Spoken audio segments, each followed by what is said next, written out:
Good evening, everyone. Please remember the new schedule from now until the end of the winter. We start 8 o'clock until 10. Then I go to the next lecture. I have more time to get there on time. Yesterday and the night before, 2 nights in a row, I was in Brooklyn, different places. On Monday night, I spoke about the misery of life without faith. You don't want to miss that lecture. And I also spoke about, last night, started to speak about Parashat Noach, which is a description of two generations, two kinds of wicked people, two kinds of Reshaim, the generation of the flood and the generation of the Pelaga, which means the people that were killed by the flood that Hashem sent to the world, and the people that built the Babylon Tower to go and fight against Hashem. There was an ideology problem, what we call today atheists, kofrim, apikorsim, minim, atheistim. They have different kinds of names, meaning they declare a war against God. Not that they thought that it's possible to make a tower and really go and find God somewhere in heaven and catch him and strangle him. They're not that dumb, right? And even if they thought so, where would they find him in such a large heaven? In Japan, in China, in Israel, in Syria, in America? Where would they find a place where he sits? It would be very difficult to find that God. It's like trying to find a little coin in the ocean. Where would you dive? It's impossible. Obviously, if we go deep, we find that the problem wasn't really to go and fight against God physically. The problem was to declare to the world that we don't want anything to do with him. No one will tell us what to do. We will dictate the rules. We will decide what's right and wrong. We will do what we want to do. And that's, obviously from then on, Hashem took care of them and gave them what they deserve. I would continue a little bit about the topic of Parashat Noach, but the main topic tonight, I want to speak about the 13th principle of Judaism, even though I spoke about it in the past, but today from a different angle, as far as what is required by common sense, with or without Hashem and the Torah, and what is only required because Hashem said so. We have to understand the differences in each one of those 13 principles. It could be, hopefully it will become a very interesting lecture. But starting a little bit in relation to the parasha, the Gemara in Masechet Sanhedrin, page 108, Kufchet, the Gemara says, it's on the left side of the page, Tanu Rabbanan. The Chachamim told us a secret. What's the secret? Shlosha shimshu bateva. 3 had relation with their female in the ark, even though it was forbidden. Hashem said to the animals, I guess everyone in their own language, now when the time you're in the ark, you're not allowed to touch your female. Why? There's no time, no place to multiply. There's limited space. Everyone will start having babies. Where are they going to live? It's packed as it is. There was a very, very big ark, like those big cruise boats that you see, huge ones. 3 floors, tons of food and waste, and so many different kinds of animals. Today, you have more than 2 million different species of animals. You want to tell me that Hashem stuffed 2 million different kinds of animal in the ark? It had to be the size of all New York State. Where would you put 2 million animals? 2 of each, meaning 4 million. So the good news is, many of them are insects, flies, mosquitoes, bugs. They don't catch that much room. Second, what you have today, 2 million species, it's really much less. You have thousands of different kinds of monkeys. They all came from the first couple. There was Mr. Monkey and Mrs. Monkey. And today they are what they call natural evolution. They developed into similar, all of a sudden baboons, as soon as I say monkey, the light went off. There today you have this kind of monkey and that one and big one and chimpanzees. So So obviously it's like mutations. One thing comes from another. So that's one thing. Then obviously leopards, you know how many different kinds, puma, this kind of leopard, tiger, many of them come from the same family, which only develop later on. It wasn't right away. 500 different kinds of tigers and different kinds of fish and crocodiles. There's no end to it, you know. So therefore, obviously it was much less. Today, 4,200 years later, it developed to many more. Okay. Like for instance, if you take a horse and a donkey, it creates a mule. You didn't have mule in Eteva. It came later on. Mule, it's a parrot, like David HaMelech wrote in Tehillim 3,000 years ago. That was 1,200 years after the flood. Al tiyu kasus kapered. If in the time of Noach didn't know what mule is, parrot, there was no mule yet. It came only later on, after his time. Understand? So many of the animals you see today is mutations, combinations. It's called in Hebrew achlaot. Some are achlaot and some are natural development of nature. Okay, so this part we know. What we don't know is that 3 of the animals did not listen to Hashem. You may ask, how can it be? People have evil inclination. So when they have a desire, they sometimes it overcomes their will and wish to listen to God. He say, I don't want to steal, I don't want to steal, I don't want to steal. God say, you're not allowed to steal. I cannot be such a corrupted person. I don't want to steal. All day he's thinking, I don't want to steal. Then he saw a nice suit. I don't know, $500. Doesn't have money. His desire for the suit is so strong, or for the food, or for his drugs, or whatever the case is so strong that he now goes and steals in order for him to satisfy himself with his desire. So the actual reason why he stole, not because he hates God, not because he doesn't want to listen to him, not because he doesn't think what he say to do or not to do is right or wrong. No, he knows it's right. It's just desire. Sins that comes from desire. Desire for food, desire for materialism, desire for women, desire for honor, for pride, for ego, anger. All these things are desires. Those are one category of sin. Then you have sins that are ideological sins, not because of desires. It's a matter of ideology, rotten ideology.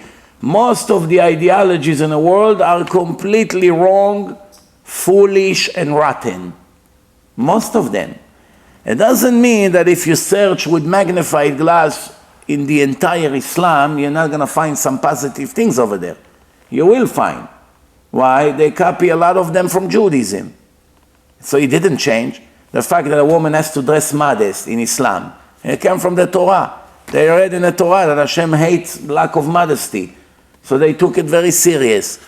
That's positive. It came from the Torah. Why? Because Arabs are saying it, so now all of a sudden it's not true.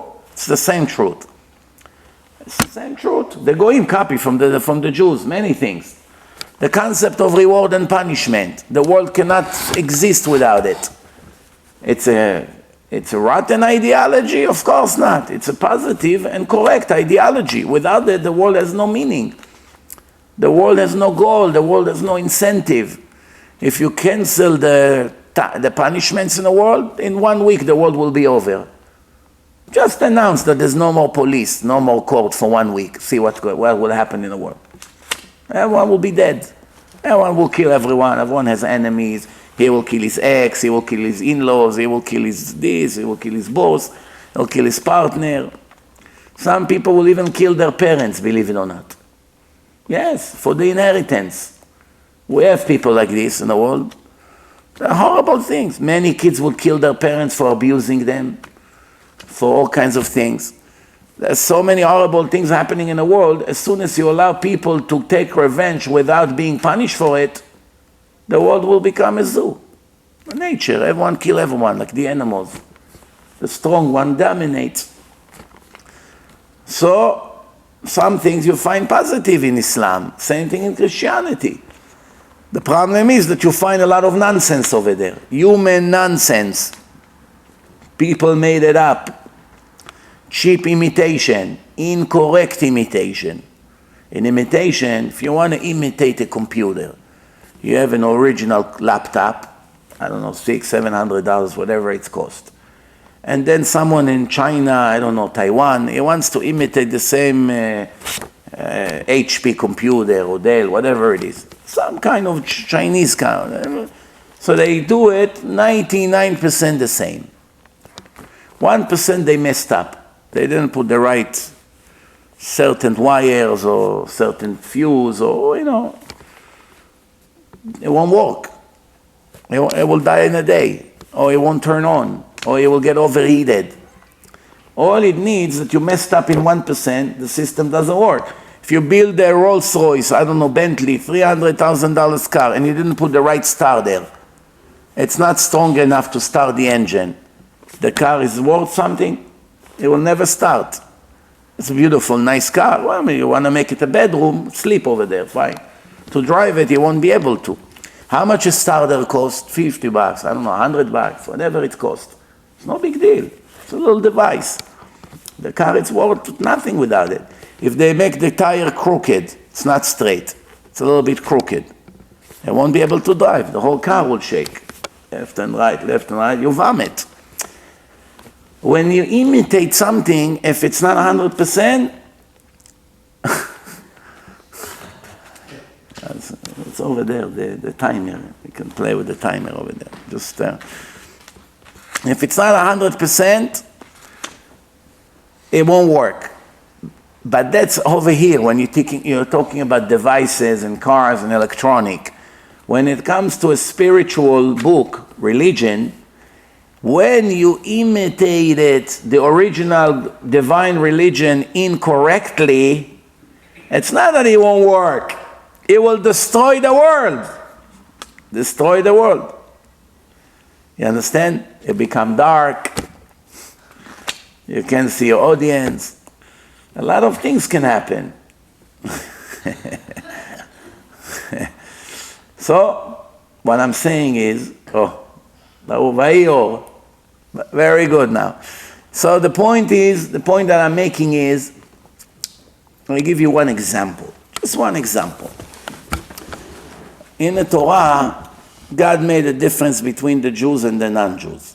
Many differences. One of the main differences is that the non-Jews do not have to get married. They have no problem. They can be together as much as they want. Chris met Christine.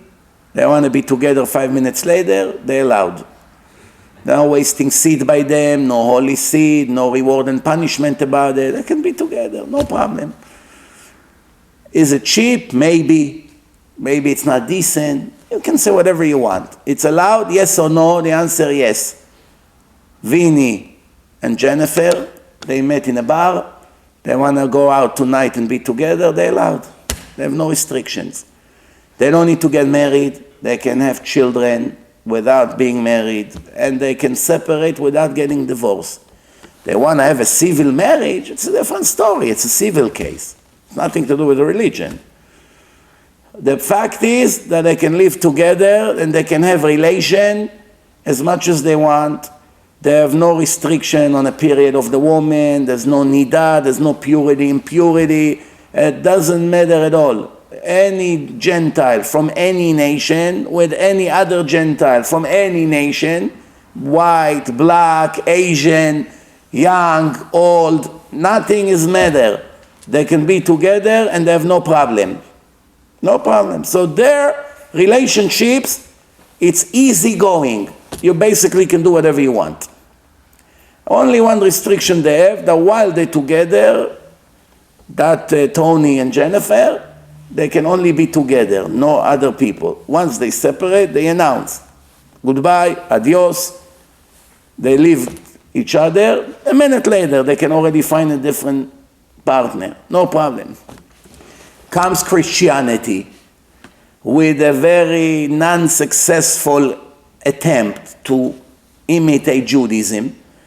And they saw that the Jews getting married in a marriage with a ring, And there's a rabbi who married them, there's a special chuppah, the whole ceremony. And then if they don't get along, they get divorced. There also have to be a special ceremony to get divorced. So they came and imitated it. They want to do the same thing. We're also people, we also want to get married. What? We don't want to be like species in nature, we want to be like the Jews. So they invented the term marriage. In Christianity, they call a priest, and he has to marry them. The only problem is that the Torah says they don't need to get married. As a result of they imitating the Jews, back then when Christianity started 2,000 years ago, no Jewish woman would ever dare to let a man touch her before she's married to him. Obviously, there was nothing to even talk about. Everyone was keeping their modesty and holiness 100%. So the Goyim wants to do the same thing. So they teach their people in the church, you're not allowed to be together with your boyfriend or with your girlfriend until you marry her or marry him. As a result of that, they torture the Goyim. The Goyim know each other 1 year, 2 years. They cannot touch each other. Why? They strict Christian religious people. They follow Christianity. It's all for nothing. They were allowed to be together after a minute. It wasn't a sin for them. They can have kids, no problem. They didn't have any restriction like this. So they came and they made a fake religion who brought all kinds of rules on their people which are totally not necessary. Now you may come and say, so what's the big deal? If God said to the Jews, don't do it, they also want to be like the Jews. What's the problem?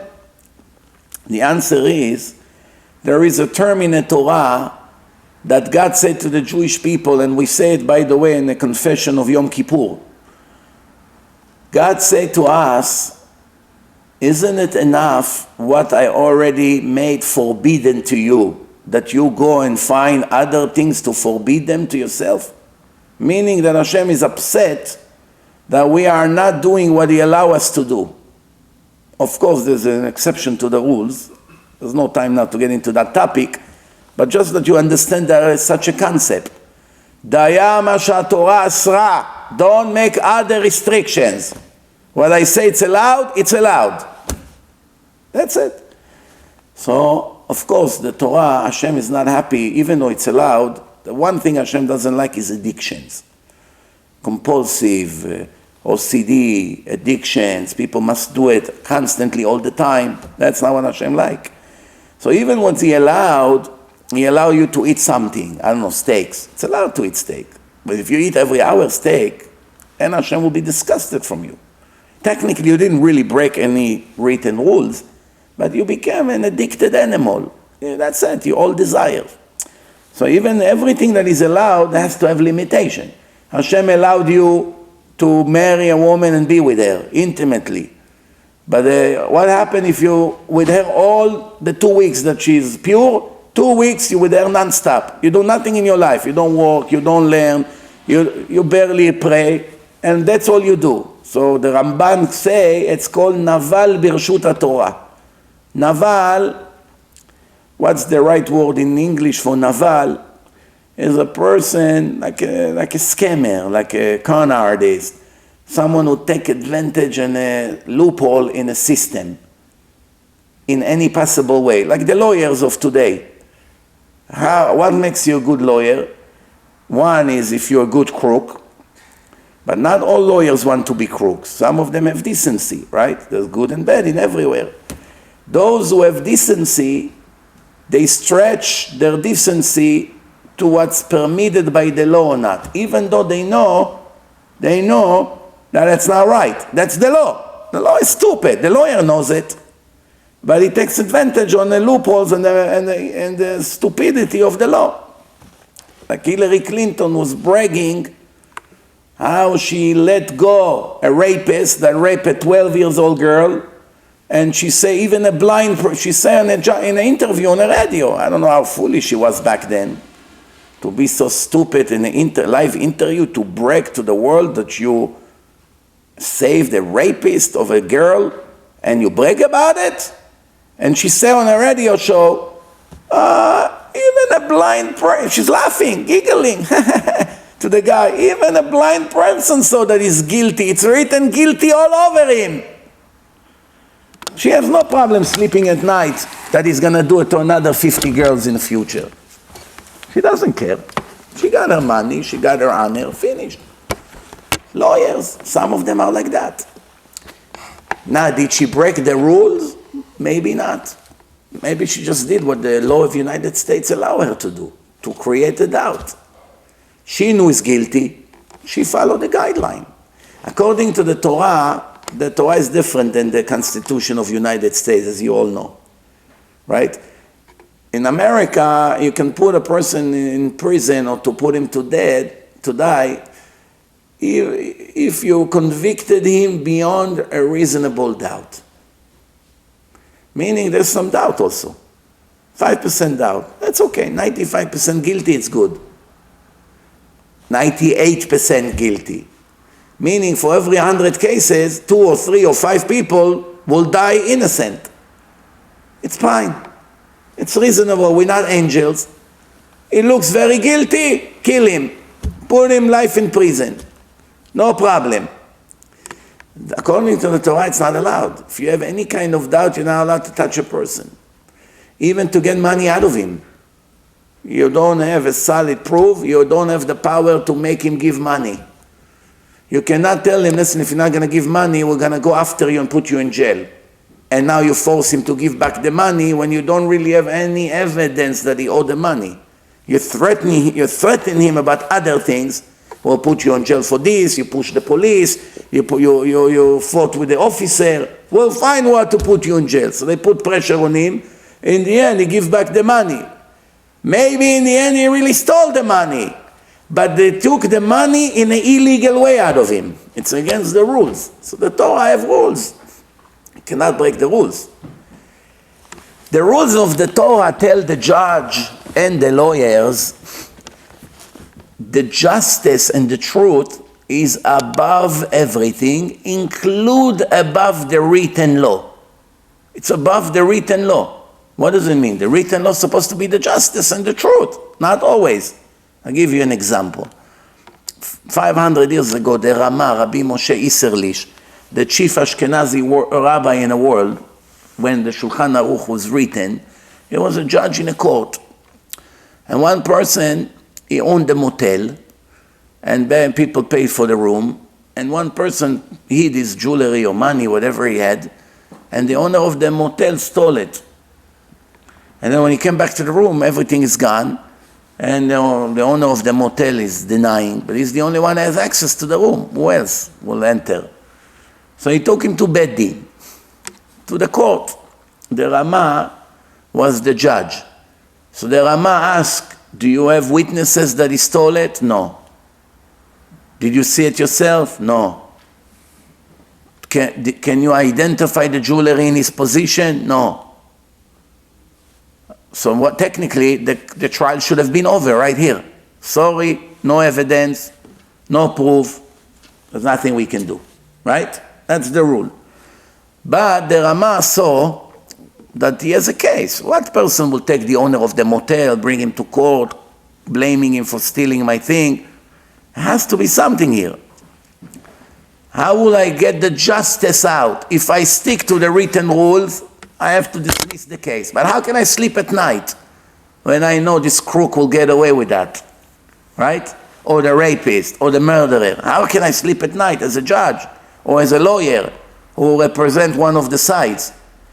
The justice and the truth has to be like oxygen for me. Not just to win the case and to make my money, like most of them today. It has to touch your conscience. Otherwise, you not deserve to be a lawyer or a judge. Definitely not a judge. So the Rama figured, I got to do something about it. So he saw that the crook has a tobacco box. You know those brown tobacco that people put in their nose and sneeze? And it was nice silver box, whatever, you know.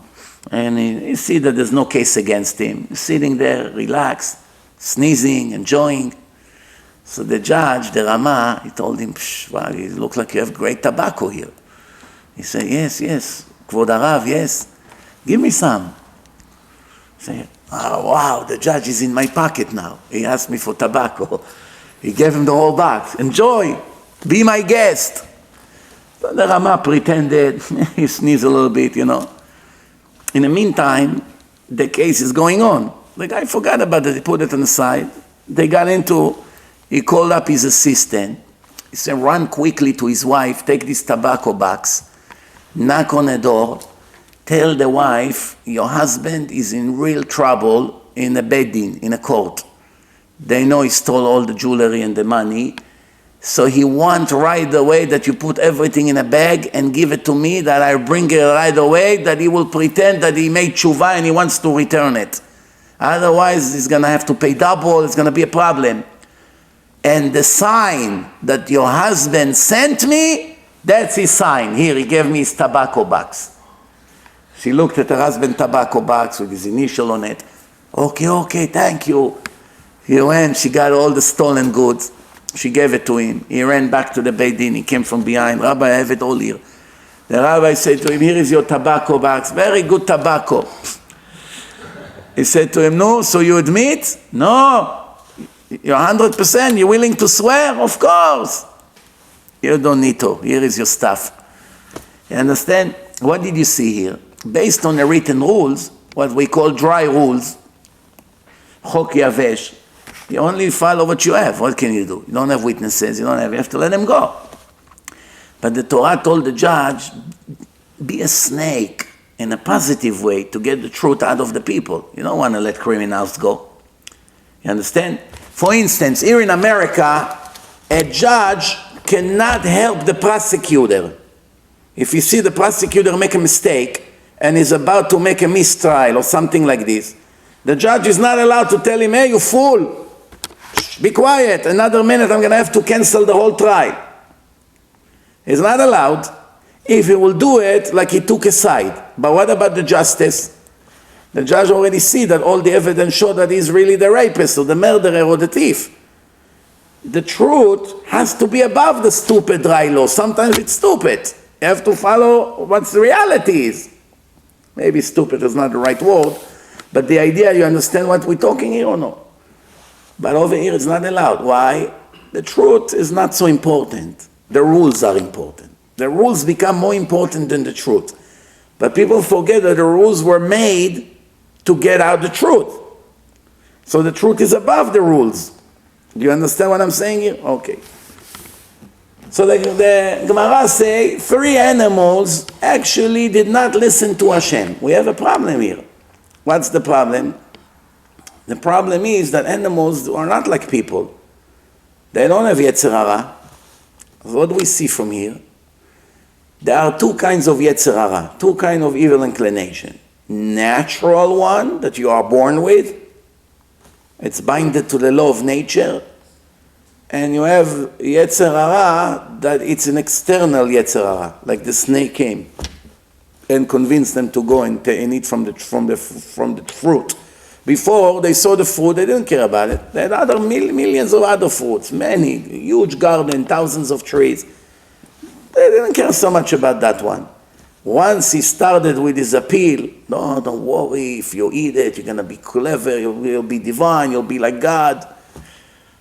That's where the external Yetzer Hara started to work on them. Now, usually the way it works, it's like a husband and wife. It's like a perfect match, man and a woman, right? Perfect match that Hashem designed. One for the other. One complete the other. Same thing over here. The natural Yetzer Hara that you're born with, meaning your desire, natural desire that you came to the world with, and what the world has to offer, together it's a perfect match. Meaning, person has strong desire for food since he's a kid. Freezing, non-stop. Candy, food, meat, pizza, Coca-Cola, all day eating. Now, what would be the perfect match to a person like this? Delicious food, right? So therefore, you want him to commit a sin, meaning to destroy himself, put him around pizza, put him around Chinese. put them around ice cream, put them around Coca-Cola. That's it. You already know, it's a done deal. It's like putting bones in front of a dog that did not eat for 2 days. Do you have a question if he will eat or not? He will attack the bones? Of course not. So therefore, if a person has desire for money, everything that involved with fleshy money, all kinds of materialism, immediately is attracted to it like a magnet. The other person is a hippie. He doesn't care about money at all. His father is a multi-millionaire in New York. He goes to Israel. He lives in Tzfat. He has a flute, 2 sheep over there. He made himself a nice tent over there by the mountain of Tzfat, praying, wear jalabia. Hey, your father has millions. Go into New York. Go into his business. Make $500,000 a year. What are you doing here in Tzfat with the sheep and the goats, making your own cheese? I love it, Rabbi. I am reborn. What? Lives with simple, very simple, like Avraham, imagining that he's Avraham Avinu. Why is it? He doesn't have desire for money. He doesn't have desire for suits, for cars, for jewelry, for watches, for fancy homes. Why? It's not his nature. He already fixed it in his previous life. So he came to the world. He doesn't have this natural desire. Therefore, any material will never appeal to him. He will never be a match. Someone that came with lots of desires, everything the world has to offer will put him in a trap. So the animals, they have only one of the 2 Yetzer Hara. They don't have the external Yetzer Hara. They have natural desires that they will always live by those instincts. Always. So therefore, one of the instincts that the animals have is relation, male and female. Male see a female, right away he attacks her. It's not like here, at least he's putting a show. Can I buy you a drink? Can you get this? Can we talk about this? Can we do homework together? Can you help me with the homework? He comes up with a plan. By the animals, it's not like that. Right away the monkey comes, she likes him, he likes her, finish. They don't have to put the show, all these things, even though by them there's also a little show here, but you understand the point. So here you go. Now you can understand this Gemara. Hashem said to them, do not have relation. How many months they were in the ark? Very difficult decree for animals. By the way, most of the people behave 100% like animals. That's why it's very difficult for them to keep nida. They come to the Rabbi, you want my wife to go to the mikveh? You're crazy. What, 12, 14 days I won't be able to be with her? I can't. But it's a horrible punishment. It's cut. The soul gets cut for eternity. You don't want to sacrifice a little bit? He cannot even imagine himself living without the desire that he likes so much. You cannot even imagine it. That's why there's so many horrible things happening in the world. People forcing themselves on others to get their desires satisfied. So what happened over here? The Gemara said, Tanu Rabbanan, Shlosha Shimshu Bateva. 3 had relation in a Teva, and all 3 of them paid the price. Forever. Adam and Chava, they ate from the fruit, they got cursed and punished, not temporarily, forever. The woman suffered forever, her daughters, her granddaughters, everyone suffered to give birth, to raise children, to be controlled by the men. They suffered tremendously for one sin. Adam suffered tremendously. What's he suffering? Has to work very hard to make a living. All his life full of stress. Life should have been paradise. He messed it. What was the curse of the snake? Hashem chopped his legs. Everything he eats tastes like sand. And what's the 3rd curse he got? He will always controlled by people. People want to kill him. There will be hatred between him and people. 3 different curses. The interesting part is the curse of Adam and Chava. When Mashiach would come, the curse would remain or will be dismissed? What do you think? Women will have to give birth or no? With pain? The answer, no. No giving birth anymore. No more new people are born. Why? People love kids.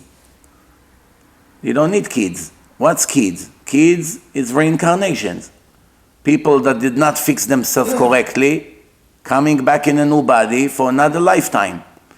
Once Mashiach comes, that means the world is corrected. That's it. All the wicked people died for permanently.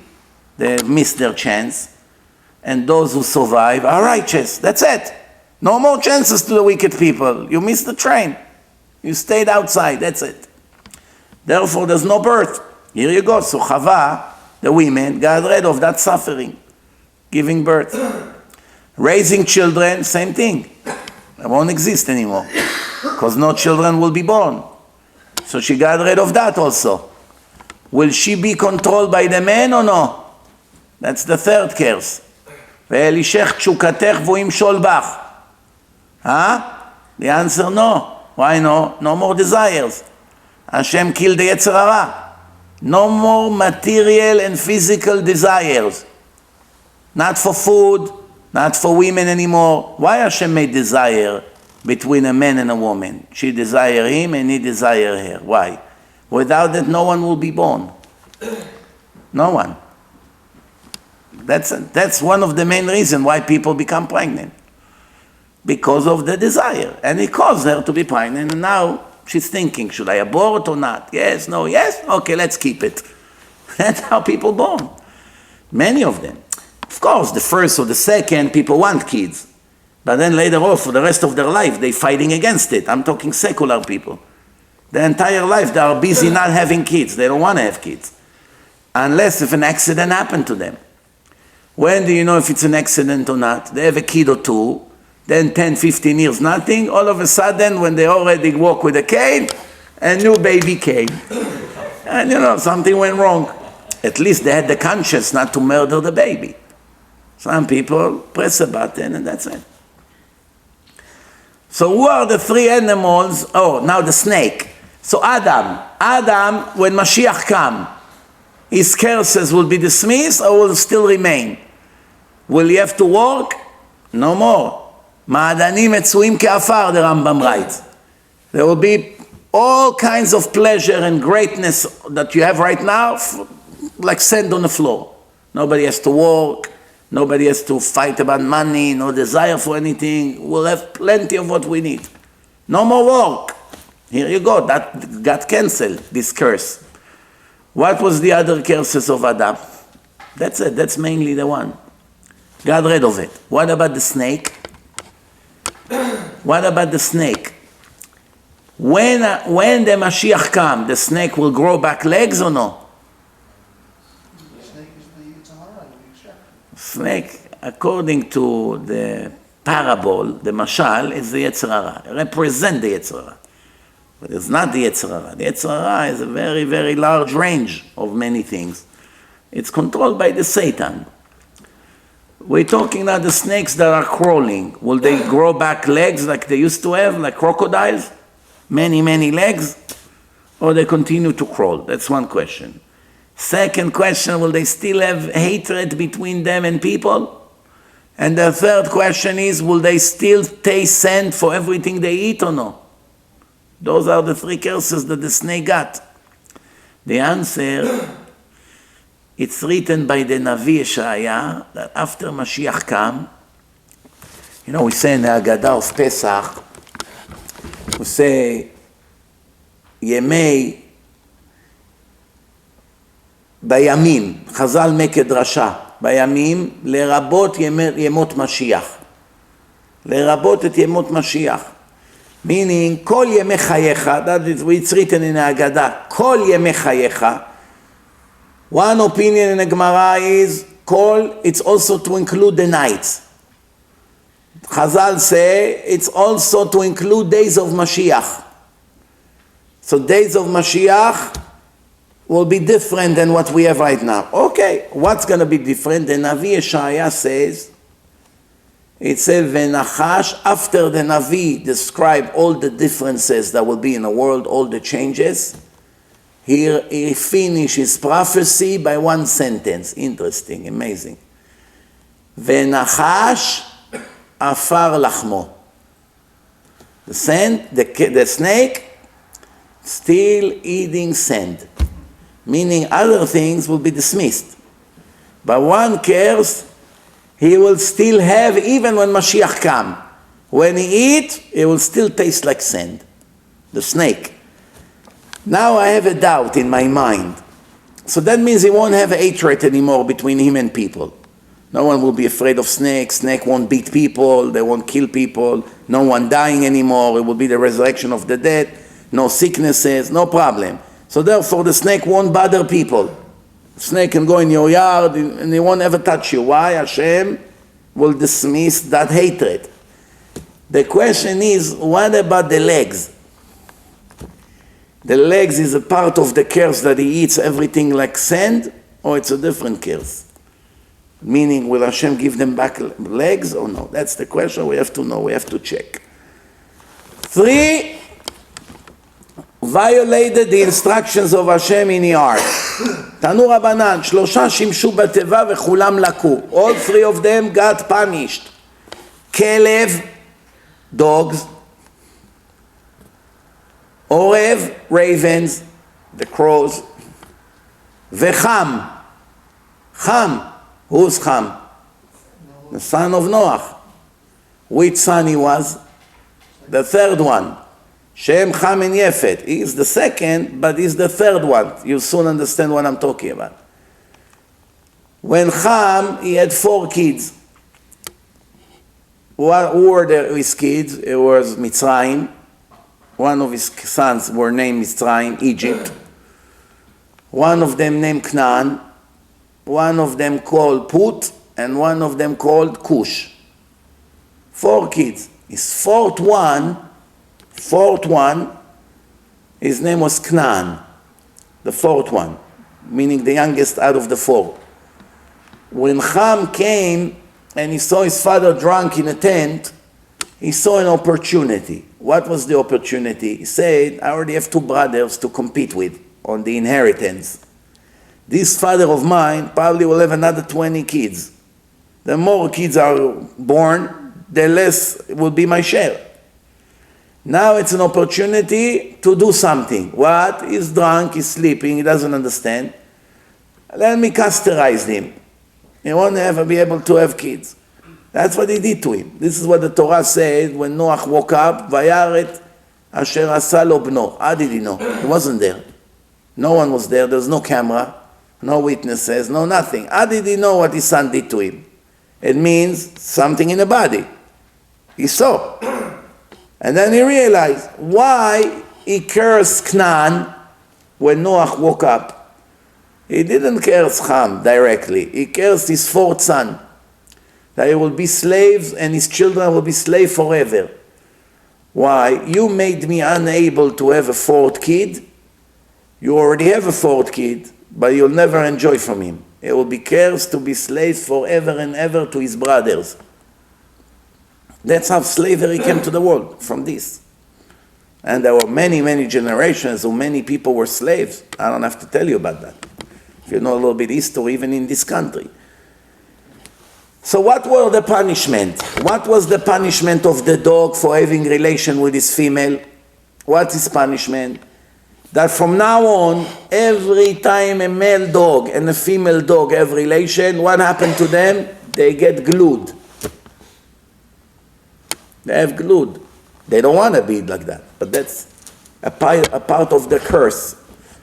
It ruins it for them. That's one thing. I remember in Israel when we were kids, what did we know from our life? The kids, there were dogs in Israel, many dogs, street dogs, cats. So when the dogs were having intimate relation, obviously in the street, they're not embarrassed, or in a field, they stick together. So what the kids used to do? They used to torture them in such a way to separate them, pulling them, hitting them. I remember one guy brought hot teapot with water. I don't have to tell you the rest. Now it comes back after 40 years. This is a part of their curse. You went against God. All your children until the end of time will suffer from it. For those who think God is merciful and there's no punishment, Think again. What's the second thing? The raven also did not listen. What happened to the raven? The orev, the crow, the way he made his female pregnant, and from the mouth, they transfer their seed mouth to mouth. ואף הנקבה אינה יולדת אלא מפיה. She conceived through the mouth. What was the punishment of Ham? What was his punishment? No, what do you think? His image changed. From white he became black. Now people will say, what a racist comment. Black is nice, black is pretty. You see all these logos? Today, yes, people got used to everything. But back in time, it was a punishment. This is what it says. I didn't write the Torah. You have complaints, go to the Western world, or send an email to God, www.divineinformation.com. We'll forward it to the divine section. Bottom line, I'm reading to you what the Midrash says, what the Gemara brings. You want the source? Masechet Sanhedrin, page 108 on the left side of the page.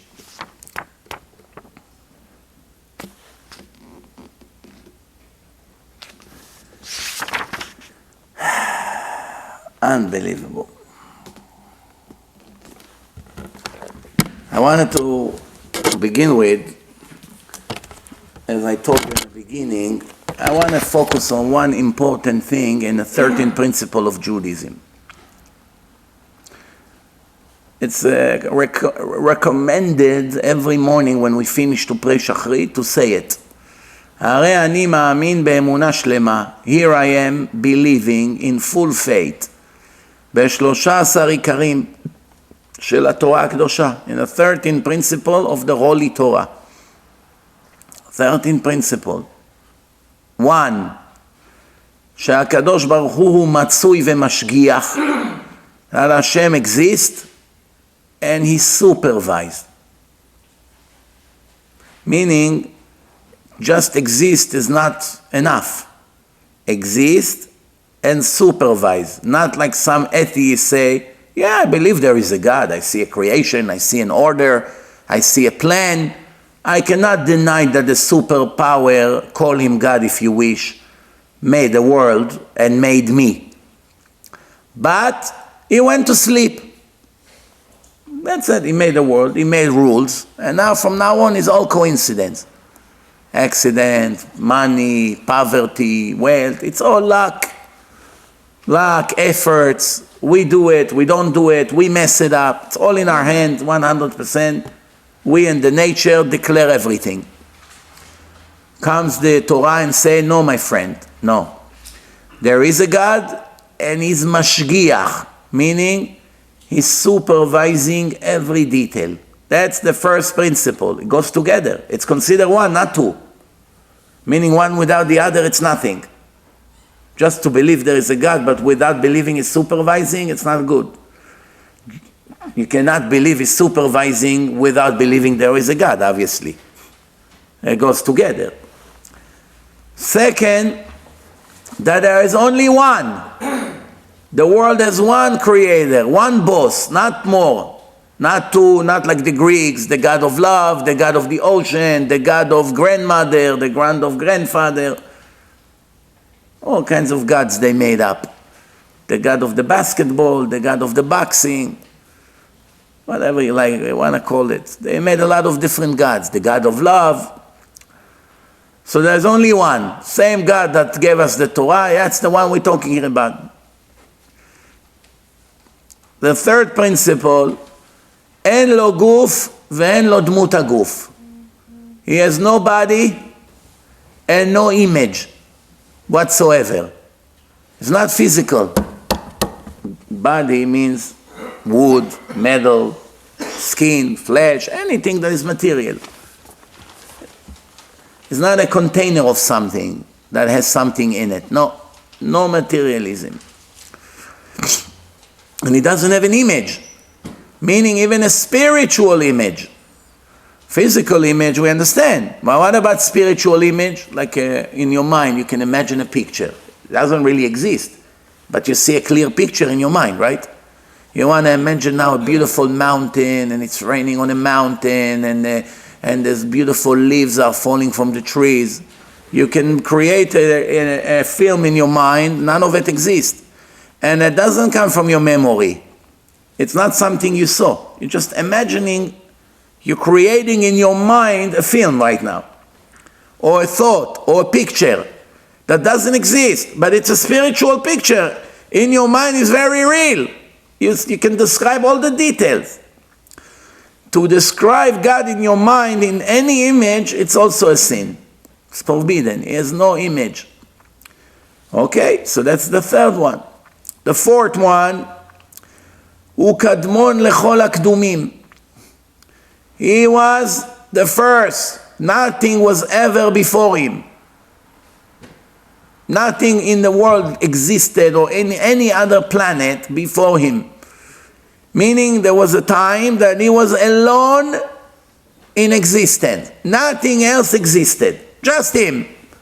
Nothing. No space, no galaxies, no world, no people obviously, no animals, no nothing. Just God alone. הוא קדמון לכל הקדומים. The fifth one, אין עבודה לזולתו. We are not allowed to worship anyone or anything besides him. Right here, Christianity collapsed. You're not allowed to create a son of God, or a deputy of a God, or a wife of a God, or a brother of a God, or a helper of a God, whatever you want to call it. You're not allowed to worship rabbis, as holy as they are. Even if they were such holy rabbis that if God wanted to save us, they were the one who deserved to be the Messiah and to save the world with divine power that they should have been receiving from God back then. But since it never happened, and no matter how holy these people were, even the holiest in the history like Moshe Rabbeinu, or David HaMelech, or Avraham Avinu, the greatest people ever lived, you're not ever allowed to worship them in any way. Meaning, what does it mean to worship them? You're allowed to admire them. You're allowed to learn about them. You're allowed to tell about their achievement and success. You're allowed to be jealous with their achievement, that maybe perhaps you will be also one day like that. Like the Gemara say, חייב אדם לומר מתי יגיעו מעשיי למעשה אבותיי אברהם יצחק ויעקב. Person has to say every day, when will my action will reach the level of my fathers, Abraham, Isaac, and Jacob? Who are you kidding? In a million years, you won't be Avraham Avinu or Yaakov Avinu. You're going to be Yaakov that Hashem is speaking to him, or Avraham? Of course not, but at least it's allowed to dream. If I dream to be Avraham, I'll be a religious guy in the neighborhood. If I'll dream to be LeBron, I don't have to tell you what I'm going to be. This is what you dream, that's what you're going to get, or part of it at least. So, we know that there's no permission to worship anyone, meaning to ask them to do something for me, to think that they have divine power, to count on their salvation, to idolize them. All these things is a very serious crime against the Torah. And I tell you, there are many, many thousands of Jews who break those rules every second of their life. And they look very religious. And many of them keep a lot of mitzvot. No one denies that. But that particular principle that they break every second of their life will make them lose their olam haba. They'll be lost. Why? Mechalel Shabbos and idol worshipper are equal in their crime. And they have no share to the world to come. With no exception to the rule. There's only one exception to the rule, if he grew up like a goy. He never heard Torah, nothing, never heard the rules, Shulchan Aruch, Taryag Mitzvot, who is God, who is Moshe Rabbeinu. None of it he ever heard in his life. Grew up in Siberia. Oh, it's a different story. An ordinary person, a Jew that hears Torah here and there, and he knows you're not allowed to break Shabbat. He knows Shabbat is a special day. He knows you're not allowed to worship any idols. All the secular Israeli people, even some of them are big atheists. When they go to India, Thailand, Japan, China, Nepal, the places that has all the idols in the temples. They have big temples over there with lots of gold and silver idols. When the Israeli enter those temples for tourism, to take pictures of all these gods of the Goyim, all these idols, do you ever know one Israeli who bowed down to one of their idols and started to pray to him? I never heard of any. Maybe there are. There's always going to be these fools, 1 out of 1,000 that will do it, maybe just to get someone angry. Maybe a religious cousin of him was there, so he wanted to get him angry. Do you know one normal Israeli that would think that this statue that was made in China in a factory is going to give him a shidduch? Or will send him a baby? Or will cure his cancer? I doubted it very much. So you see that people understand that idol worshipping is something very bad. No one want to do such thing. But many people do not understand that it also applies to holy rabbis. That's why Hashem hid the grave of Moshe Rabbeinu. No one knows where it is. Why? Everyone would bow down to the grave and worship him. All people in the world admire Moshe. Moshe, Moses, Musa, same thing. So, en avodah lezulato. No one else you idolize besides me. Respect? Yes. Learn from their good deeds? Yes. But to idolize him, you just broke the foundation, the 13th principle, and you lose your shirt to the world to come. It's not a joke. Next one, the 6th principle, ויודע מחשבות בני אדם. He knows, meaning he reads your mind. In any given second, whatever you think, Hashem knows. You cannot think something and he doesn't know, or he doesn't read your mind. Instantly, that millionth of a second that you started to think, not even a second later, everything Hashem already knows. Not only that, he already knows it before it started even. We only know what we think. We only know what we think after we begin to think, right? But Hashem already knows what we think before we started to think, before we were born, before there was anyone alive, bichlal. I used to have a guy who drove me around from time to time. Once in a while he called me, can I drive you to the city, to the lecture? So I was very good of reading his mind. Every time I told him, is it true that that's what you're thinking about? He looks at me, amazing. How do you know? I say, you have to be a fool not to know. What was he thinking about? Shidduch. 27 years old guy, not married. The date situation wasn't anything amazing.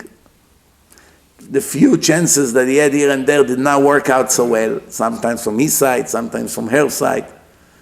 And I see him driving, I'm talking to him about this, and I'm talking to him about traffic, and I'm talking to him about time, and I'm talking to him about Shabbat. Sometimes we get on the grass, sometimes we almost bang into a truck, sometimes we go 3 exits behind. So I already know that there's only one thing concerns him. Money he has, health he is, good family he has. What else does he have to worry about all day? So I started to realize he's thinking about Shidduch. So first time I told him, what are you thinking about the Shidduch? How did you know? Next day, thinking about Shidduch? Yeah, how do you know? It's always the same thought. What do you mean, how do you know? There's nothing else by him. Until today, thinking about the Shidduch. So, that's the way it goes. So it's very, very possible that once in a while you know someone so well that you know what he's thinking about. So we can also read people's mind. But we'll be able to swear on our life that that's what they're thinking about? No. If you see your kid is moving his hand when you took the ice cream out, you already know what he is about to say. Abba, can I get from the red? How do you know? It happened 500 times already. Every time you took the ice cream out, he has the same thing to say. Or you put the Coca-Cola on the table, right away run to the plastic cup. So as soon as he got up from his chair going towards the table with the cups, you already know what he's thinking about. Ah, Coca-Cola. Right? You have a baby. One of the foolish guests took Coca-Cola and put few drops in his mouth. 2 or 3 months old. It's breastfeeding. Nursing. Then he begins to scream. Ah! His mother wants to feed him. He doesn't want. You don't need to be a Navi, a prophet, to know what he's thinking about. Where is that sugar tasty thing that I tasted 5 minutes ago? He doesn't want to have milk anymore. What? He discovers something forbidden. So, it's possible to read people's mind. You see an Arab looking at a Jew. You don't need to be a genius to know what he's thinking about. When can I slaughter this guy? You know, it's clear. See it in the eyes. Do you understand what I'm saying here? But can we swear on it? We'll put our money on it? No. But Hashem does. He knows for sure. It cannot be otherwise. So Hashem knows the mind of the people? Yes. Even before they started to think. Remember, that's one of the principles. What is the next one? Nevuat Moshe Rabbeinu alav hashalom emet. The prophecies, meaning the Torah, all the Torah that Moshe gave us is 100% the divine truth. If a person says, some of the Torah Moshe made it up. Hashem told him one thing, he added another one, and he did this, and he said extra here, and over there he deleted some. If a person believes this, is an infidel. Is breaking the principle, is kofir. Kofir has no share to the world to come. If a person say one word in a Torah, Moshe made it up. One word. What's one word? 4 letters? The Torah has 305,000 letters, 304,805 to be exact. One word is 5 letters. So he believed that 304,800 letters is from God. 5 letters is not from God. Extra word that he doesn't like so much. It doesn't belong in a sentence. This Moshe made it up. It's Moshe added it. What's the big deal? Still Shomer Shabbat. He still puts tefillin. He still come to shul every day. He still write checks for donation. His wife still go to the mikveh. Everything the same. His kids in yeshiva. He said this word is from Moshe, not from God. He lost his share to the world to come. You understand what I'm saying here or no? He has the audacity to question one word in a divine book of God. And also to blame Moshe Rabbeinu, to be a faker.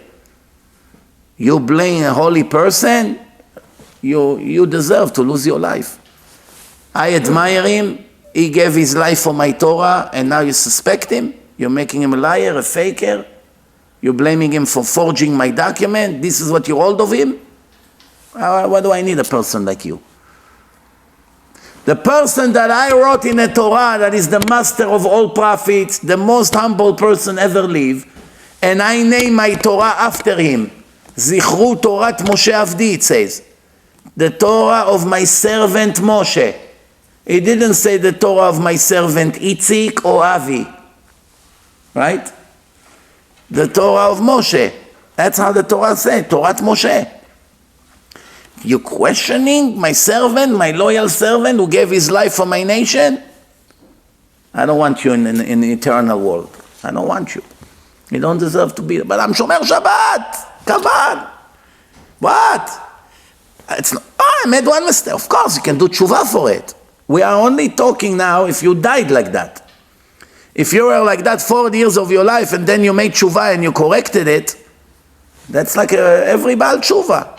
Same like a person who was not Shomer Shabbat and now became Shomer Shabbat. Hashem will forgive you. I'm talking if you died like that.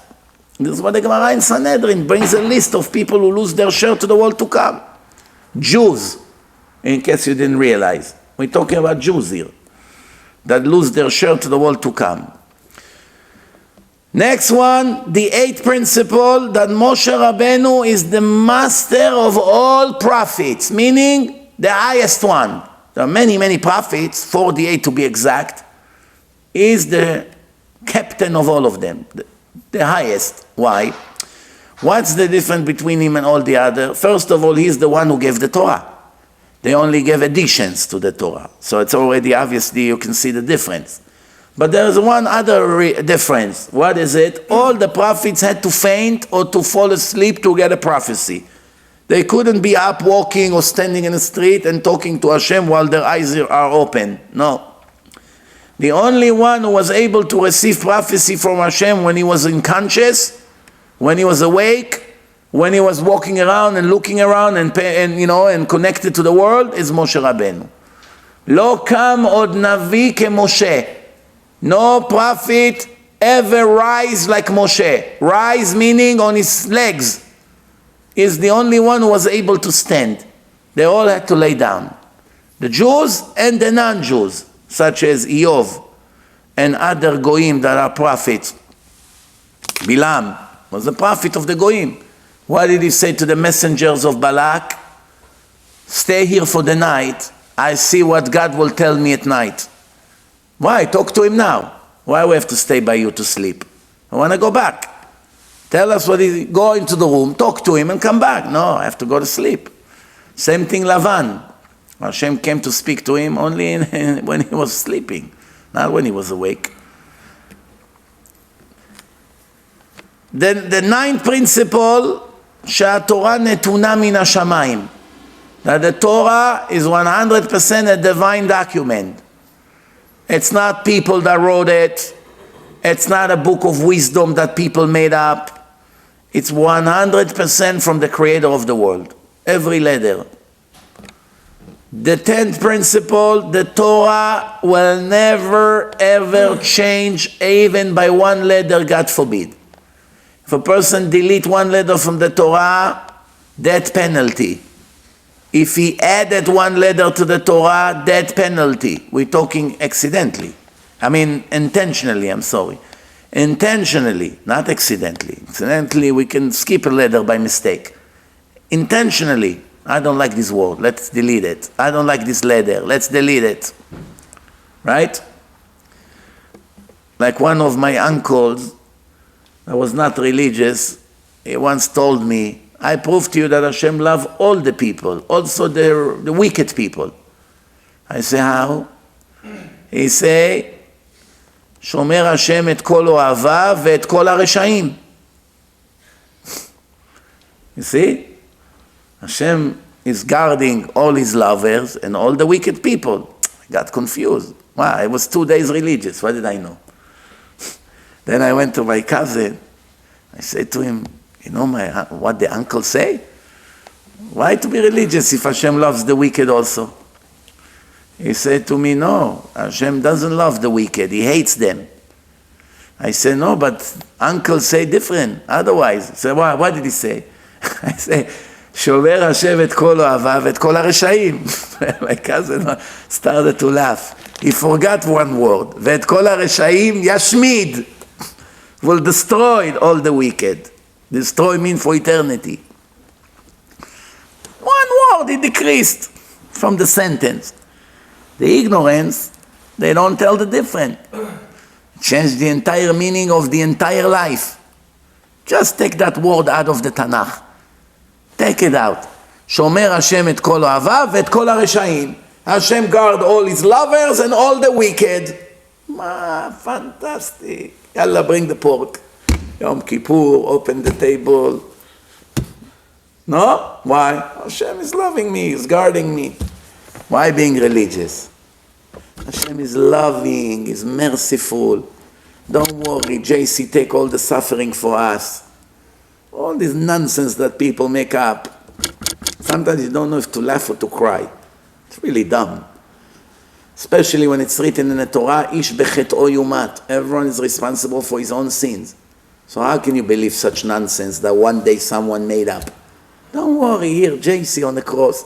He takes all the suffering like a magnet. Suffering is on the way to Tom. Don't worry, JC reached his arm and grabbed it into his basket. Jeff is about to get suffering, JC is catching it, like the football. Everything JC catch. Nothing to worry.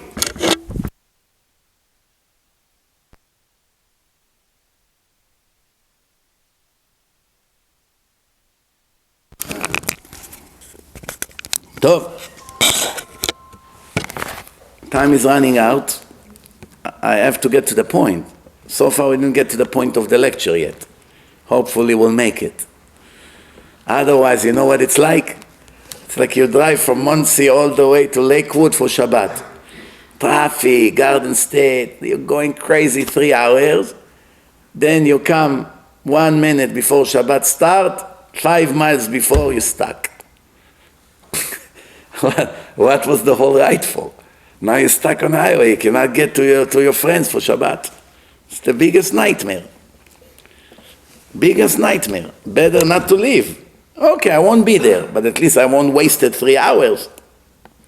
To go almost there and not to make it, the worst feeling. That's why I always tell the people that are fake religious people. They go with yarmulke, they have peot, beard, the whole 9 yards. But they fake. Or the women, modesty. They're almost modest. But the skirt is 1 inch above the knee instead of 1 below the knee. That's it. The difference between heaven and hell is sometimes like a hair, very thin. Another inch. Kosher or not kosher? Modest or not modest? Modesty. You either modest or you're not. There's no half. You understand the point or no? You either follow the rules, you pass, here I can mark, I can check a V. Miriam, modesty, V. Sarah, V. All, this girl, minus. Why? It's above the elbows. The shirt, above the elbows. Big deal, Rabbi. Who looks at the elbows now? You believe that anyone looks at their elbows? Rules are rules. Rules are rules. You know, I know one person that got a ticket, guess for what? Guess for what? What was the ticket for? You know those leaves that you buy, the smelly one in 7-Eleven? You open it and you put it by the mirror to smell a little bit roses in the car. A policeman pulled this person over and gave them a ticket for what? For interference with the view. So they say, what? We never heard of such thing. You better learn the laws. The law is the law. I have to go to court now for that. Lose a day of work. Pay, I don't know, $100, $200 for this nonsense. Millions of people drive with a GPS glued to the windshield. It blocks a lot more than that tiny leaf, no? They don't, to the best of my knowledge, they don't pull you over for it. The police himself has all windshield full of things. It's the written law. The written law of the Torah, modesty, has to be perfect. Rabbi, I'm stealing, but I'm not made of. Right. But you're a thief. Come on, you're calling me a thief? What did I steal in my life? Altogether, not even $100. $1 here, 50 cents there. You know, here I took some napkins without permission. In a hotel, a towel or two. No big deal, Rabbi. You're comparing me to Madoff? No. Maybe you didn't steal billions, but you were a thief. When they say, all the thieves to the right, Madoff went, and you have to follow him. but you're far away from him, but you're a thief. Same thing, Mechalel Shabbat. Rabbi, I'm only texting. Nothing else. I don't drive. I don't cook. I use the plata, the hot tray, tissue, don't rip toilet paper. I go to shul. I like to text to my friends that we meet in a park. What's the big deal? Mechalel Shabbat. When Mashiach come and say all the Mechalelei Shabbat to the right. If you won't go there, somebody will give you such a smack and make you fly to the side. What? You comparing me to my uncle who was driving and smoking on Shabbat? You put me next to him because I was texting to my friend to meet in the park? You Mechalel Shabbat. But not like him. You're right. You're going to get less punishment. But you're not a Shomer Shabbat. You're not modest. You're not honest. You understand? Next one. Next one. The 11th one, after we said that the Torah will never ever change, not like the Reform people change everything. Everything. There's not one mitzvah they keep, nothing. And Muslim change, and Christian change, and the rest of the fake cults and religions, they changed a lot. Baruch Hashem, Orthodox Jews, they still have the same Torah, same Gemara, same Shulchan Aruch. Some of them also change in their behaving. They break the rules. We're not talking about violating rules. That's a different kind of crime. We're talking modifying the Torah. By the way, you should know, the Reform people, as much as we have to despise their actions and behaving and their rotten ideology, one thing we have to be impressed by. Guess what? When they buy a Sefer Torah, do you know what Sefer Torah they buy? From Israel. They pay $30,000, $40,000 for the scroll, kosher one. They buy it from Sofrim. If the Sofer knows he's a Reform synagogue, he's not allowed to sell it to them. But obviously they're going to send someone to buy them a Sefer Torah. There's always brokers that would make $1,000 or $2,000 commission. When they buy a Sefer Torah, they spend $30,000. Why? Anyway, you don't keep anything here. Anyway, your rabbi teach that the story of the Torah never happened. There was never a flood. There was no the exodus of Egypt. That's what they teach over there. Worse than the Christians. Worse than the Muslims. The Goyim. They teach what happened in the Torah as it happened. It's written in the Quran. God gave Eretz Israel to the Jews. They don't listen to what the Quran say, but it's still written there. The Reform, they have the same Sefer Torah. They never modify it. They buy a kosher one. Technically, if they behave the way they behave, they should have modified the Sefer Torah, make their own copy. Let's alter. Man with man, instead of not allowed, they delete the not. They would say, mitzvah. Itzik and Avi, Mazel Tov, get married. Itzik and Christine, Mazal Tov. Whatever they do, they hate, they'll modify the Torah. After 500 years, no one would ever remember Bichlal. There will be a few million people with the altered Torah. They follow whatever they want them to follow, and that's it. No one would ever remember this, but they never did it. There are 200 years. They all marry Goyim, they're all disappearing. They are the main reasons why the Jewish nation are only 13 million people. Without them, it would be hundreds of millions. They are the reason why all the Jews are getting lost. They marry non-Jews and they disappeared. The children, grandchildren are all 100% Goyim in their lifestyle, behaving, beliefs. They go to churches, they become atheists, whatever they do. They're not growing, the Reform movement. They're disappearing. But they already lost tribes to the Jewish nation. The last 200 years. That's the reality. Conservatives are nothing greater. They're about 10 to 15 years behind them. Whatever the Reform does, the conservative will do in 15 years later. That's like almost one generation after. But they don't modify the Torah. And that's one of the 13 principles of Judaism. This Torah will never ever change, God forbid. And the 11th principle, שהקדוש ברוך הוא מעניש לרשעים ומשלם שכר טוב לצדיקים. That Hashem is paying good to the righteous people, reward, and punish the wicked people. That's one of the 13 principles. That's why if you see a baby with cancer, God is punishing him. For what? For what he did in his previous life. And this life is totally innocent. He did not do anything wrong. But in previous life he did. You don't like it? Too bad. God is not cruel to innocent babies to give them sicknesses. These babies were adults a few years ago. You do not know that because you were not there to see them. But if God would show you the film of their previous life, you will never question him ever again. And you will know everyone get for good and for bad exactly what they deserve.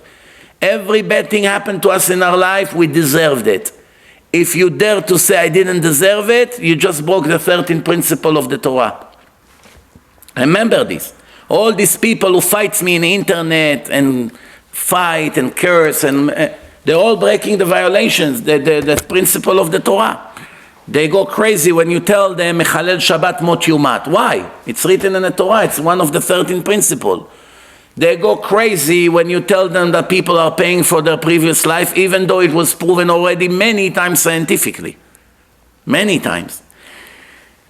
As a matter of fact, you know that these people are liars and fakers. Even when I posted on my Facebook page a video of the autistic kid in Israel that was born with a twin sister, and they asked him through the computer why he was born autistic, and he described that he was committing sins in his previous life, and as results of that, God sent him to the world autistic. And his sister and the person that was questioning him, and they film it on a video, and he types on a computer, an autistic person, and he types on a computer answers. He cannot talk. They ask him, what sins you committed? And he said, I spoke things that I was not supposed to speak. They ask him more, further, what things? He said, I spoke bad about people. They ask him, what did you say? He said, I spoke Lashon Hara about people. I spoke Lashon Hara, gossip, bad things, ruining their reputation. Today it's much worse because you have the media, and the internet is 1,000,000 times worse. I'm talking back in his previous life, there was no internet yet. So he spoke a little bit today about him, tomorrow about her, a week later about him, and a month later about the rabbi, but all together, how much it was? 1 minute in the internet, it's already what he did in his entire previous life today. It's nothing to compare bichlal. It can go to millions of people and stay there forever. And he answered, he sent me back to the world like this because he was very angry at me. You can see that video. And that's what caused this twin sister, which is normal, she wasn't autistic, caused her to become religious after this communication. And the entire family, he made his entire family in Israel religious. When they realized, yesh din veyesh dayan. Yesh din veyesh dayan. There is a judge and there is a judgment. And that's one of the 13 principles of the Torah.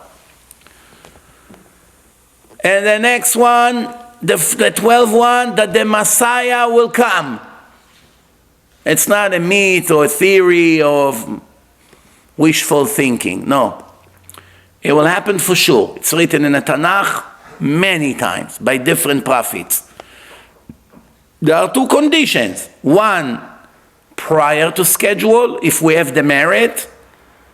And if we don't have the merit, it will come in the end of days, Acharit Hayamim, which, in case you did not know, we enter that period of time.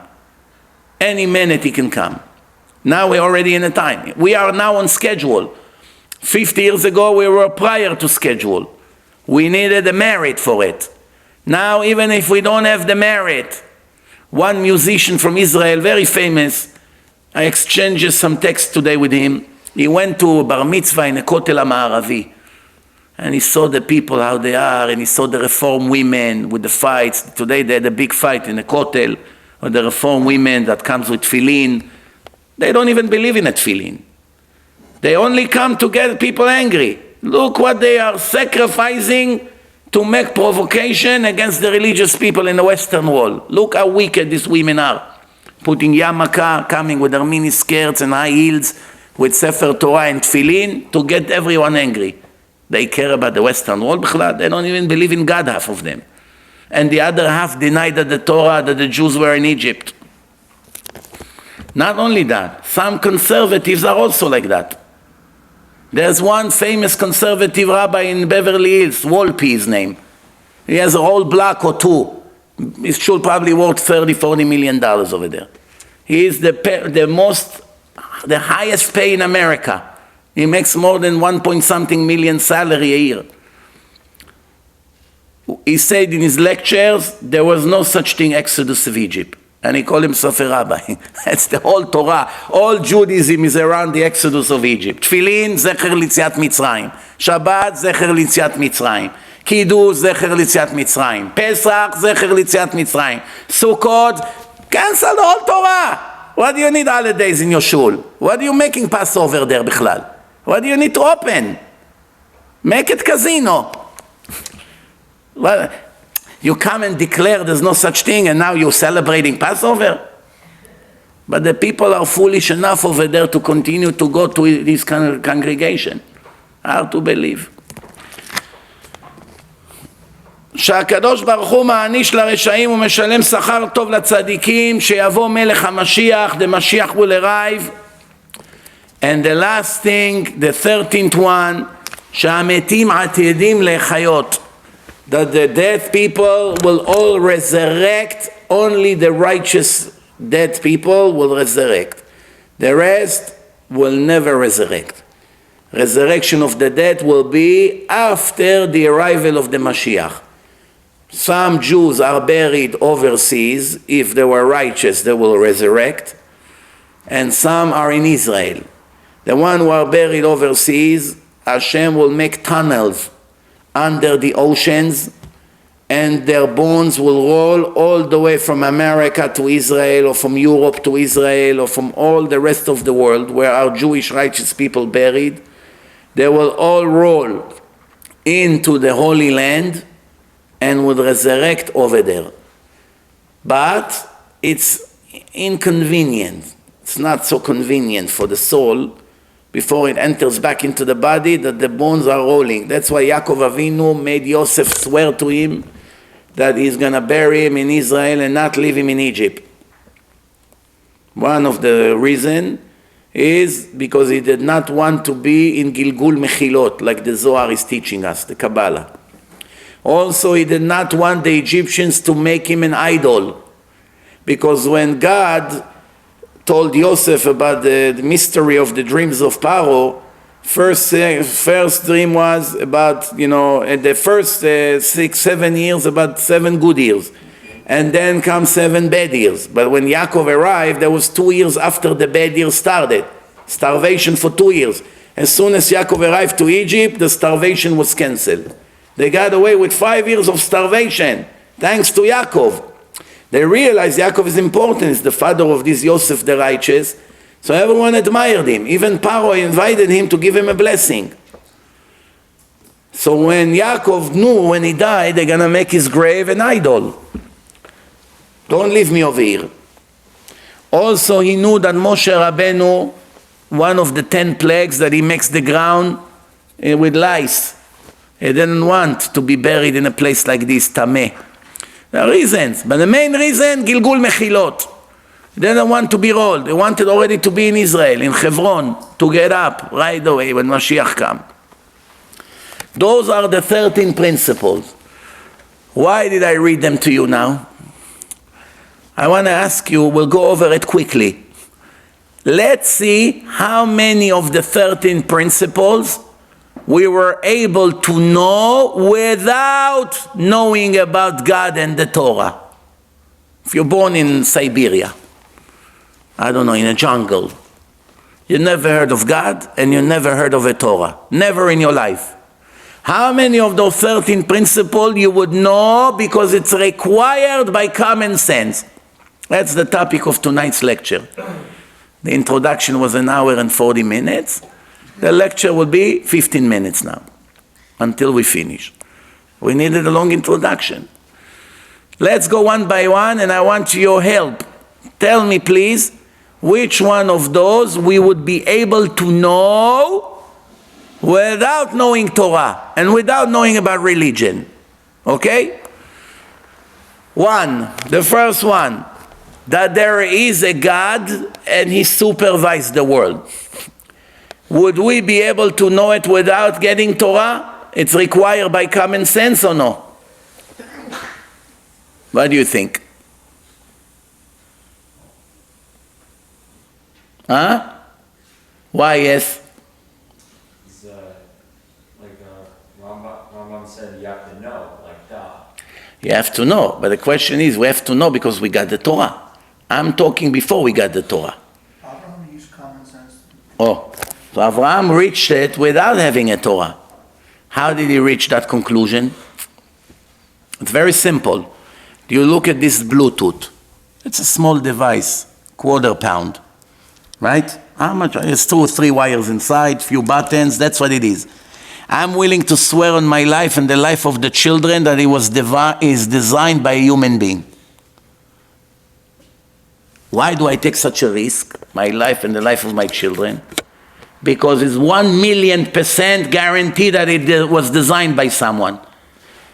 I'm not foolish to think that something like this happened by itself, without any plan, without a designer and without a maker. If someone will claim that it was made by itself, he needs to be hospitalized in a mental institution. Immediately. There's no in between. You're either normal or you're meshuga, you're crazy. One of the two. And I don't care that you're a professor in Harvard. You're still meshuga. You're still crazy. You're not a normal person. If you claim that a watch was made by itself, or a brain of a person was made by itself, or this entire world was made by itself, and everything gathered together and created such an amazing creation, you're not normal. So therefore, even without the 13 principles, you would know there is a boss. Somebody made the world.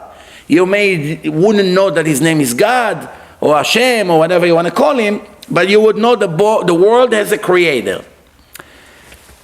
The second part is, שהוא משגיח. Is it required by common sense, or it's possible that Hashem created the world and left it? What do you think? Is it required by common sense or no? What drives the sun to go up and down every day? The supervision of Hashem to the world, we're talking momentarily, meaning, listen to what I say. Is it logical to think that Hashem created the world and He made the laws of nature? That's it, it's a system. Like you program your electric in your house. Timer. 6 p.m., the light goes on. Midnight, it goes off. Every day, it's programmed, that's it. And you left the house. You're not there to supervise.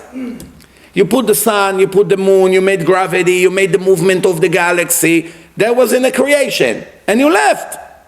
People give birth to people based on seed, conceiving, eggs, seed, this, life. Everything is created by the laws of nature, which is brilliant. God designed all of it. And He left us. That's it. Now it's nature. Without the 13th principle that say that God supervises and He's still in charge of everything, would we know it without the Torah? What do you think? The answer, yes. How? I will explain when I finish. Let's first go over the whole list, because it's one answer to all of them. The second principle, that there is only one God. We know there's a creator, but how do we know? Maybe there are few partners. Maybe one made the world, one made other galaxies. Maybe in each galaxy there's a different God. Maybe over here there's few partners. Maybe it's a husband and wife. How do we know? Is it possible that there's more than one God? Is it required by common sense to know there's only one creator or no? The answer, yes. It's required by common sense. Even if we would not have the Torah, we would know it. And that's the second principle. Third principle, אין לו גוף ואין לו דמות הגוף. would we be able to know by common sense that he doesn't have a body and he doesn't have an image? What do you think? Would it be required by common sense? The answer, no. There's no way to know. Maybe he made himself an image. What do I know? Maybe he looked like the sun. Maybe he is a combination of letters. Maybe he's some kind of a spirit with a color. It still doesn't decrease from his ability and brilliance. Maybe he has an image. Like some people, great people in Torah, believe that he has an image. Believed. Before the Rambam published the 13 principles.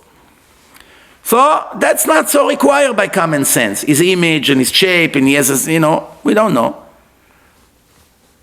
But we will get back to that because I have a comment to make, but let's move on. That is the first one. There's no one before him, ever. Meaning he's responsible for everything that happened, everything that you see. Is it required by common sense? Meaning no one made him. Like the kids ask their parents, Mommy, who made God? Is it required by common sense or no? Well, it's possible that he's the last God. There were many gods before and they all died, and now he's the last one who runs the show. Maybe there was one 1,000,000 years ago, and this God came and killed him and took over. Is it required by common sense that this God was the first and the last that we will ever have? The answer, yes. We will see soon why. That there is no permission to idolize anyone besides him. Is it required by common sense? Yes. If there is a boss to the world and he created me, right? Why would I idolize anyone else or anything else that was created also by him? Why would I do that if I can go directly to the maker, to the original, to the foundation? Okay. The sixth one, he knows the mind of the people. He reads their mind. He knows what they think. Is it required by common sense or no? Technically, it could have been that Hashem doesn't read our mind. He made us. He sees that we're about to do something and can interfere. Angels, for instance, they don't read the mind. They also have divine abilities. They can fly from one side of the world to the other. They can turn the Sodom and Gomorrah in a second to a ball of fire. The angels have abilities. But they cannot read a person's mind. That's why some of the prayers we say in Aramaic. They don't speak Lashon HaKodesh. And also what we think, they also cannot read our mind. Is it required by common sense that God for sure knows the mind of the people? The answer, yes. It's written in the Torah, in the Tanakh many, many times that Hashem read our mind. It's written. But we're not talking based on the Torah. We're talking before the Torah. People that never had the Torah. Could they come to that conclusion on their own that Hashem reads their mind and they know what they're about to do and what they're thinking to do? Although it sounds that the answer is no, the answer is yes. And we'll see soon why. Seventh one, the prophecy of Moshe Rabbeinu, it's all 100% true. Now when the Torah was given. Is it required by common sense that is 100% true? Or is a chance that Moshe, that the Torah declare about him that he's the most perfect, righteous person, would go and modify the truth of God? Is it possible? No, it's required by common sense. I wouldn't do it. And I cannot beat the dirt on the nails of Moshe Rabbeinu. And if God will give me a book, I will never dare to erase a letter from it, right? Ahmad would do it? No. Chris would do it? No. So how can Moshe do it? Required by common sense. Next. כשהוא אדון לכל הנביאים, from all the prophets, is the head. You see it. You learn the Tanakh. You see right away that he was special. But is it required by common sense? Yes. Why? Because he's the one who got the Torah. Next. שהתורה נתונה מן השמיים. That the Torah is all given by God and not by people. Is it required by common sense? Okay, now I want to clarify one thing. The question really changed right now. Some of the principles is until we speak about the Torah. And some of the principle is from the minute the Torah was given. You understand? You pay attention what's happening here, no? Some of the question is before. Now, after the Torah was given. So it's actually a different question. Now when we know the Torah was given and we read it, is it required by common sense without knowing those verses that Moshe is the champ, the head? Is it required of all the other things that I mentioned? Next thing, that the Torah will never ever be changed. Ever. No one is allowed to change it. Of course it's required by common sense. Who will have the guts to change the truth of God and modify it like the Muslims and the Christians did?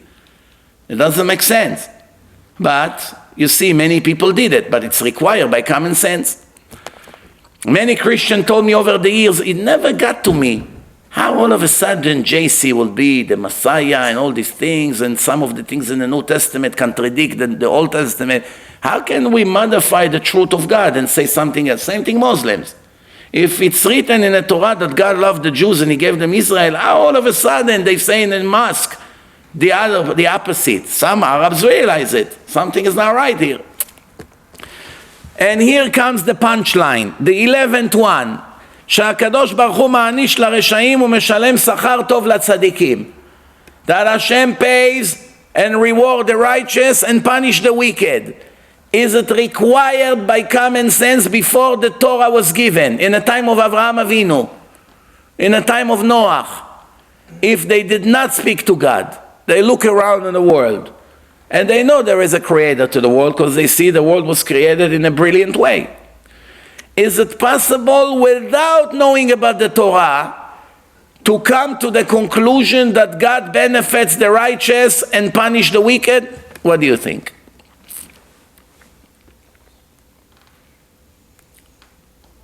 Possible, or without the Torah we would never know it? Torah told us about reward and punishment. But what happened if we would never have the Torah?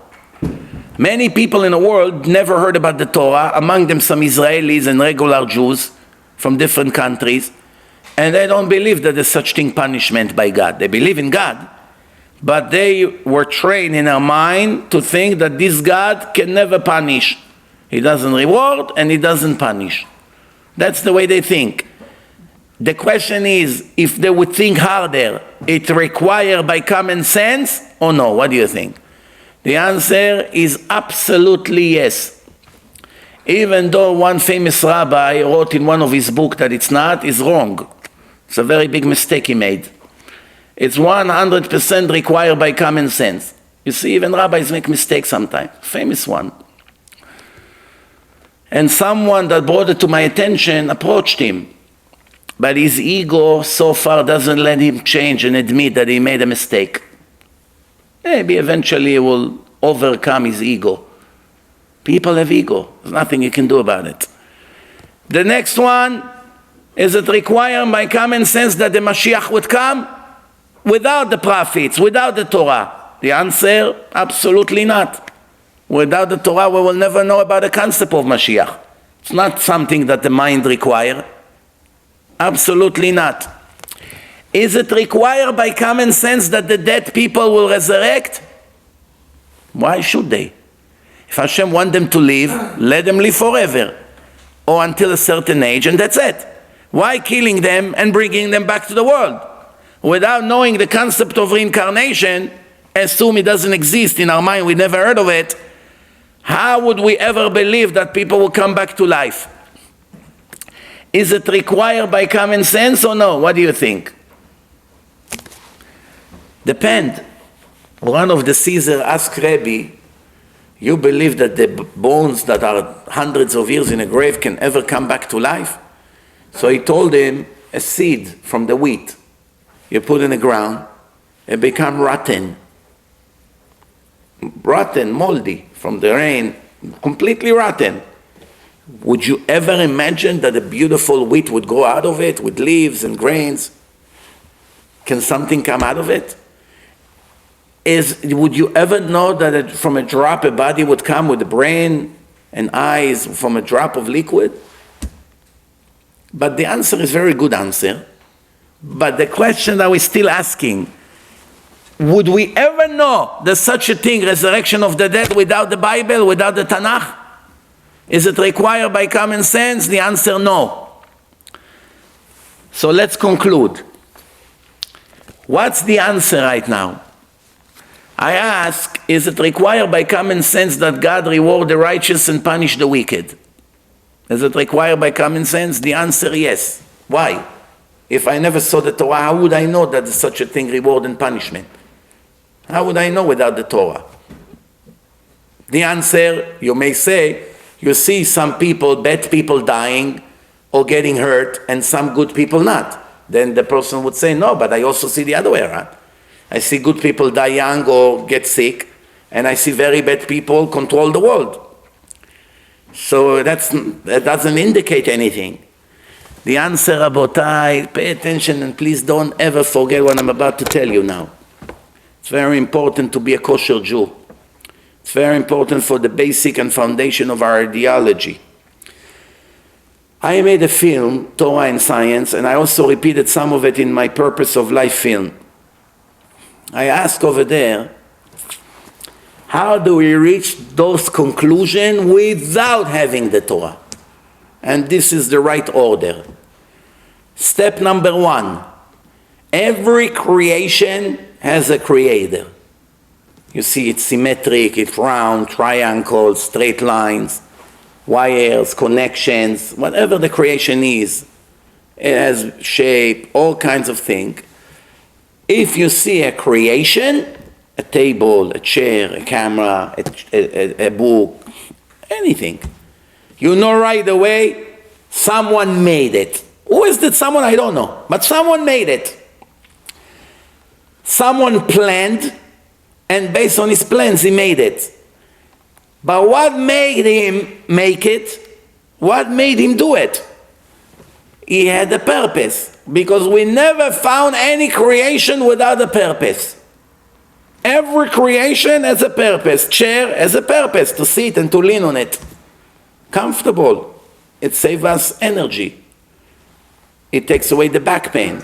How many hours I can stand? My feet, my knees. I have to sit. So that's why they made chairs. The one who invented the chair had a purpose. Someone that made a camera had a purpose. Someone who printed a book had a purpose. The purpose came before the plan. First, there was a will. Somebody wanted something. Now, when he wanted something, he went into the second step, which is a plan. He planned how to do that something.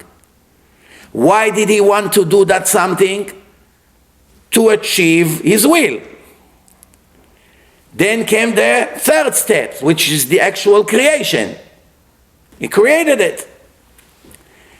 Now, once we see the creation, we know what's the purpose of the creation.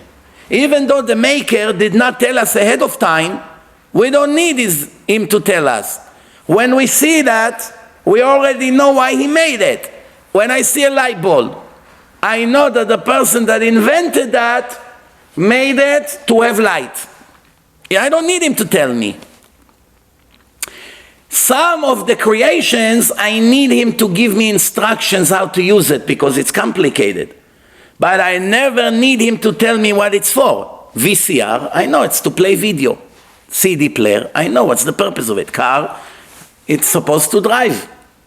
Everything, by looking at that, I already know what it's made for. Okay. Now when I look at myself, I look at the world and I know somebody very clever and sophisticated with abilities made the world. And I'm looking at the world and I see that I'm the most important in the world. People are the most advanced and clever creature. And all the animals are controlled by the people. And all the raw materials controlled by people. And the manufacturer of the world made all the raw material for the use of the human being. And the animals for the use of the human being. And even though some of the animals are very strong and faster than us physically, we still dominate them. We still take advantage on them. And everything was made for me. Water, food, fruits, vegetables, oxygen, wheat, barley. All was made for us. Meaning, by looking at the world without knowing about God, without reading the Torah, we already know there is a creator. He has no limitation in his abilities. He made the world for me, and everything around me was made for me, for my use. And then I also know that the creator had the purpose. He would not make something for nothing. He's very clever. I never make something for nothing, right? If I printed a book, I had a purpose for people to read my lectures. If I created a table, I wanted something to eat on. Whatever I ever did, it was for something that I need. So the Creator made the world and He put us here and everything was made for us. Is it possible that He made us for no purpose? Absolutely not. For sure there is a purpose, but we don't know it yet. But we know there is a purpose. Now, when I analyze the world, all the creatures that move like us, they talk in their language, they fly, they run, they have relation, they bring people to the world, pregnancy of animals, it's very similar to us. Monkeys, look at the monkey, 99% same DNA. Very similar, but I still see one difference between me and all the animals. What is the difference? What is it? That I am able to choose if to do good or bad, and they cannot choose. They live with instinct. They will always attack when they're hungry. I can control my desire. I can choose to give or to take. I can choose to save life or to end life. I can choose to help or to hurt. Meaning, I'm different than everything. I have a spiritual ability. I have a soul. My intelligence level and my choices to do good and bad make me different than all the people. Meaning, that's my purpose. Otherwise, I would be a monkey. Monkey enjoy life much better than people. Eating well, jumping on a safari, doesn't have to eat to buy a house 30 years for mortgage. Their life is great. Meaning that's what makes me different than them. Like the Gemara say, Mutar ha'adam min ha'behema ayin, the person has no advantage on the animals, milvad ha'neshama ha'teora she'ya tida liten v'ne cheshbon. Besides the soul, the divine soul, that will be judged eventually. That's the only difference. And that's the purpose of life. Later, it's written clearly in the Torah, but we're talking now before the Torah was given. In the Torah, it says, I'm giving you the life and the good, the bad and the dead, and you should choose the good. And it says, I'm testing you, and I will reward or punish you. It's all written. And also, the Torah told us that there's life after death. And the Torah told us about all these things. But we are now talking before the Torah. So if I see that I can choose to do good and to choose to do bad, meaning I'm responsible to my actions. Not like the animals. They're not responsible for that. The lion that attacked the zebra is not guilty. You don't put him in jail and you don't execute him. That's the way the Creator made the world. He lives with instinct. Doesn't have common sense to stop when he's hungry. But I do have. Meaning I chose to kill. That's why the world is full of jails, even by the atheist. They have court system. They have police. Why? If you deny God, if you deny the Torah, why are you punishing people? Because it's required by common sense. You can choose to do good or bad. You did bad, you're going to pay for it. Even people, atheists, they live by this principle. They don't believe in the Torah. Some of them never read the Torah once in their life. But you see that it's required by common sense. Reward and punishment. So now when we know the world has a God, and now we know that justice can be achieved only when God watches every detail and never miss one detail in a creation, because if he miss one detail, all the justice system collapsed. It will never be justice anymore. It's enough that he didn't see that Reuven gave Shimon one punch and broke his teeth. He didn't see that. Do you know how many consequences to this transaction? It's a chain reaction. It travels to millions of people. It's affecting the whole world. It's called the butterfly effect. So what do we see over here? It requires by common sense, and we'll finish with that there is a God. He supervises the world. He will reward the righteous and will punish the wicked. Everything was made for us, everything is a test, and that's why he gave us the choice. If Mashiach would come or not, without the Torah we wouldn't know. If the dead will come back to life, we wouldn't know. But we do know that there could be only one God, because if there was another God, then the other one is limited, because he has to report to another one, and the other one can interfere with his choices. Therefore, he makes him not complete, right? If I have a partner, if I own the whole business, I am the master. I do whatever I want. But if I have a partner, I'm limited. And God already cannot be limited, because everything he created is based on his understanding, his will. If there was another superpower, he can overrule his decision and make a mess in the world. The world would not survive a day if there's two different gods and two different opinions. So it could be only one. If there was more than one, the first one would be limited. And in the Torah it's written many times, I have no limitations. You understand? So therefore, whoever wrote that book, which is normally is writing very good books, but you know, like I say, people sometimes make mistakes. Not everyone detect the mistakes, because some of the mistakes are very thin, very thin. Be'ezrat Hashem, I hope you understood this lecture. If not, it will be on tomorrow night. www.divineinformation.com. I want to remind you, we still have the urge to give a lot of CDs. Please donate for the CDs online on my website. We also now starting to distribute flash drive, USB drives. We have in Hebrew and we also have in English. In about 7 to 10 days, we will start shipping the first orders. All my lectures in English, all on one flash drive, tiny one. Connect in a car, you can connect to the phone, connect to the television, to the computer. Unlimited. You don't need to be online, you don't need to waste data. And if your car doesn't have a CD player, that's the solution. Plus, it's very good. It's only $20. It's 32 gigabytes of information. More than 1,000 lectures you have. 32 gigabytes, all the series, all the great lectures, everything, and it goes with the right order, from the beginners to more advanced. So any secular person you know, it's an obligation to buy few and give them.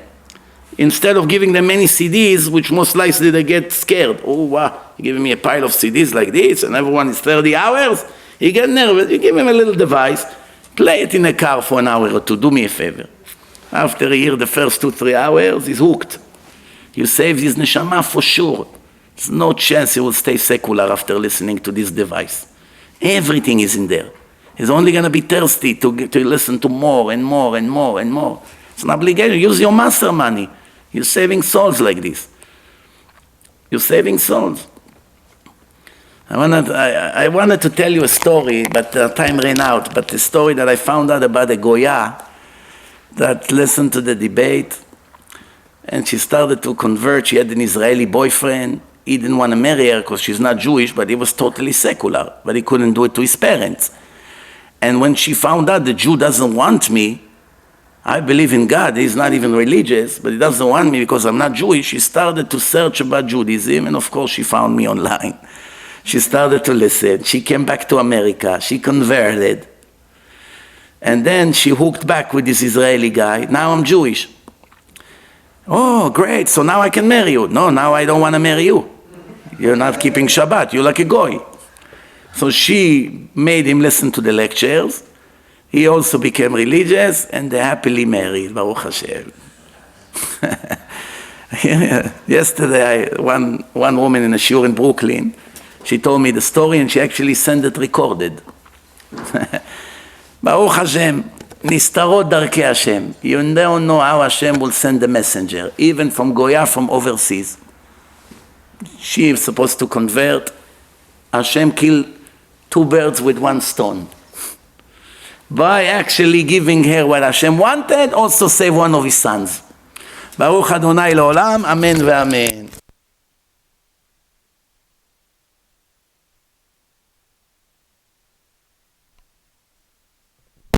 For Arvit or no?